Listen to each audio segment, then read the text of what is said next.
குருபியோ நமக. சிவாய நம. தந்தன தந்தன தந்தன தந்தன தாளம் வரும், புது ராகம் வரும், புது சந்தன மல்லிகை வாசம் வரும், மணமாலை வரும், சுபவேளை வரும், மனநாள் திருநாள் புது நாள் என அழைத்தேன். தந்தன தந்தன தகிட ததுமி தகிட ததுமி தந்தானா. இந்த பாடல், இந்த பாடலோட இன்னும் நம்ம சிந்திப்போம். ஒரு வெட்டு ஒரு வந்து அப்படின்னு அந்த பாட்டுகள் துவங்கிறது.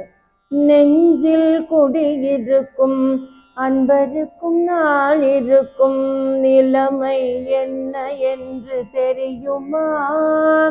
இது எல்லாமே சண்முகப்பிரியா ராகத்தை பற்றி ஆடக்கூடிய அந்த ராகத்தினுடைய சுவையை இதுலேருந்து நம்ம தெரிஞ்சுக்கிறோம். என்ன அப்படின்னா, சண்முகப்பிரியா அப்படின்றனால முருகனுக்கு உகந்த ராகம் அப்படின்னு எடுத்துக்கலாம். அவருக்கு ரொம்ப பிடிச்ச ராகம் சண்முகப்பிரியாவாம்.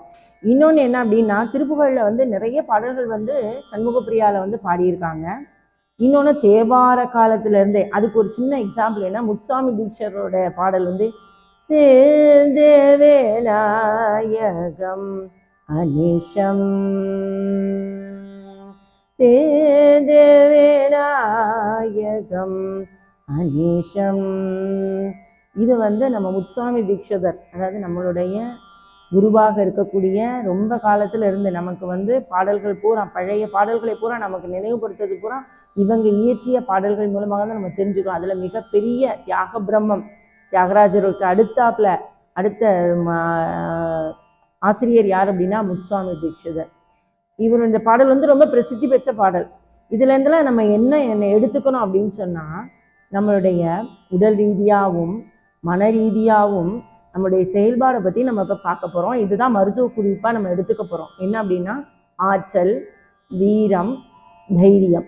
எப்படி தைரியம் வரும், முருகனுக்கு எப்படி தைரியம் வந்தது அப்படின்னு நம்ம எடுத்துட்டோம் அப்படின்னா, சிவபெருமானின் சுடர்விடும் ஞான கண்ணிலிருந்து பிறந்த சண்முகப்பிரியா ராகம். ரொம்ப பிரியம்னா சுப்பிரமணியருக்கு பிரியமான ராகம் அப்படின்னு அப்படி எடுத்துக்கணும். இன்னொன்று என்ன அப்படின்னா, ஒருவரின் மனதில் தைரியம்ங்கிற விதையை விதைத்து உடலில் உள்ள ஆற்றலை நிரப்புவது தான் இந்த பாடலுடைய முக்கியமான ஒரு ரசம். என்னன்னா, அதாவது இதில் மனம் தளர்வடையாமல் தைரியத்தோடு இருக்கிறது, உடல் வீரத்துடன் செயல்படுவதற்கு, ஆன்மா இந்த மனம், தைரியம், ஆற்றல், வீரம் இதை ஏற்படுத்தி தைரியத்தோடு இணைந்து செயல்பாடு, அன்றைய நாளை ரொம்ப பக்தியோடையும் ரொம்ப இன்பச் சுவையோடையும் ரொம்ப நம்ம காரிய நேர்த்திக்கு நம்ம செயல்படுத்துவதற்கும், இந்த வீரம், ஆற்றல், தைரியம் ஒரு உடலை மனோநிலையில், அதாவது மனது தளர விடாமல் வைத்து கொள்வதற்கு சொல்லுவோம். எல்லாரும் ஏன்பா ஒரு மாதிரி சேடாக இருக்கா அப்படின்னு சொல்கிறோம். ஏன் சேடாக இருப்போம், மனசு ஏதோ ஒரு கவலை இருக்குது அப்படின்னா, அந்த கவலையை போக்கக்கூடிய, மனதை தைரியப்படுத்தக்கூடிய, மன பயம் நீங்கக்கூடிய ராகமாக நம்ம இதை எடுத்துக்கிறோம். அதை எப்படி எடுத்துப்போம், வெற்றிவேல் முருகனுக்கு அப்படின்னு தான் எடுக்கிறோம். வெற்றிவேல்னாலே நமக்கு என்னது, ஒரு தைரியத்தை கொடுக்கூடியது, உடலை தடகாத்திரமாக வச்சுக்கிறதுக்கு, நம்மளுடைய தைரியமான செயல்பாட்டுக்கு மனதை ஒத்துழைக்க செய்யறதுக்கு. இதுதான் இதனுடைய மிகப்பெரிய சிறப்பான ஒரு ராகம் அப்படின்னு எடுத்துக்கிறோம். இன்னொன்று என்ன அப்படின்னு சொல்கிறோன்னா, இது சிறப்பு சிந்தனையை நம்ம மனதுக்குள்ளே அப்படியே ஓட்டி அதான் என்ன சொல்கிறோம், பயம் இருந்தது அப்படின்னா, ஒரு இடத்த பார்த்து பயப்படுறோம், ஒரு இடத்துக்கு போகிறதுக்கு பயப்படுறோம், ஒரு இன்டர்வியூ அட்டன் பண்ணால் பயப்படுறோம், இல்லை ஒரு இடத்துலேருந்து இன்னொரு இடத்துக்கு போக போகிறோம் அதுக்கு பயப்படுறோம். அந்த சூழ்நிலை பயம் அப்படிங்கிற சிந்தனையை போக்கி விட்டு, நீ தைரியமாக இருப்பாப்பா, நீ இது எல்லாத்தையும் ஃபேஸ் பண்ணுவேன், நீ எல்லாத்தையும் வெற்றியோட ஜெயிக்க பிறந்தவன் அப்படின்னு சொல்கிறதுக்கு நம்ம முருகனை நினைச்சோம்னா வரும் இல்லையா. அதை மாதிரி இந்த சண்முகப்பிரியா நம்மளுடைய வாழ்க்கையில் பயணம் செய்வதற்கு, நம்மளுடன் நெடுநாளும் அனுதினமும் நம்மளோட இருந்துனா, ஸ்பிரிச்சுவலோட, நம்மளுடைய உடலை பலத்தோட, ரொம்ப ஆன்மாவோட, ரொம்ப ரொம்ப அழகாக, ரொம்ப அதாவது என்ன சரி இன்செக்யூரிட்டியாக இருந்தால் செக்யூரிட்டியாக ஃபீல் பண்ணிக்கிறதுக்கு இந்த ராகம் ரொம்ப பயனுள்ளதாக இருக்கும்.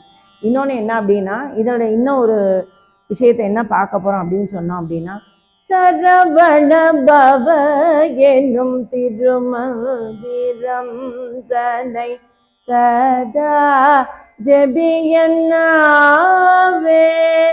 ஓம் சரவண பவ என்னும் திருமந்திரம், கண்ணுக்குள் 100 நிலவா, இது ஒரு கனவா, கைக்கூட்டல் காதல் கடிதம் எழுதிய நினைவாய். இது ஒன்று.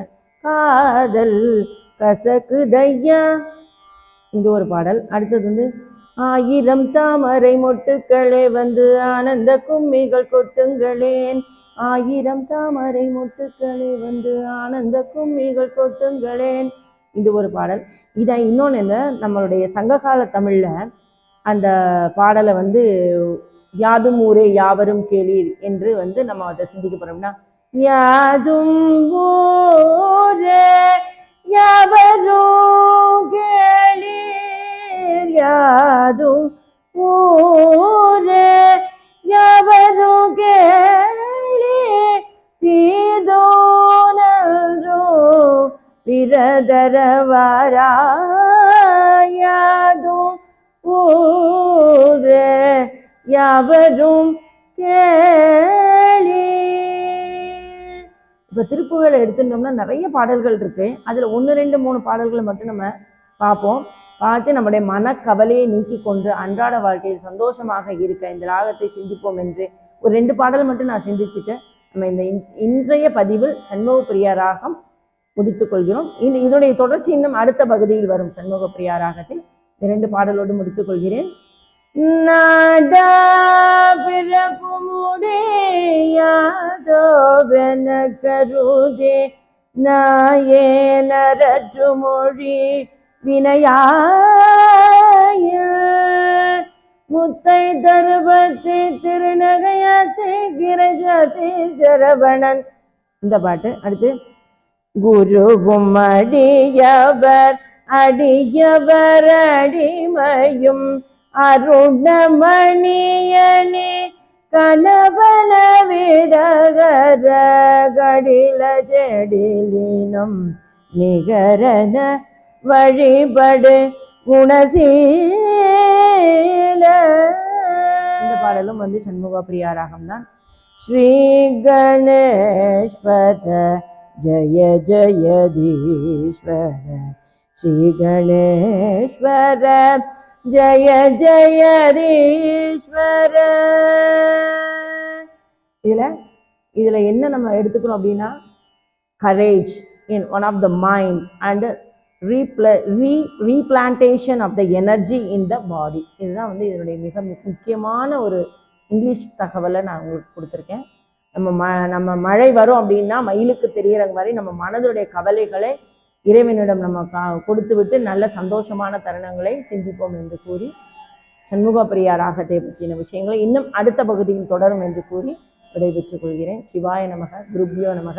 இன்னும் ஒரே ஒரு விஷயம்னா, குரு பிரம்மா குரு விஷ்ணு குருதேவோ மகேஸ்வரகா குரு சாட்சாத் பரபிரம்மா தஸ்மை ஸ்ரீ குருவே நமக.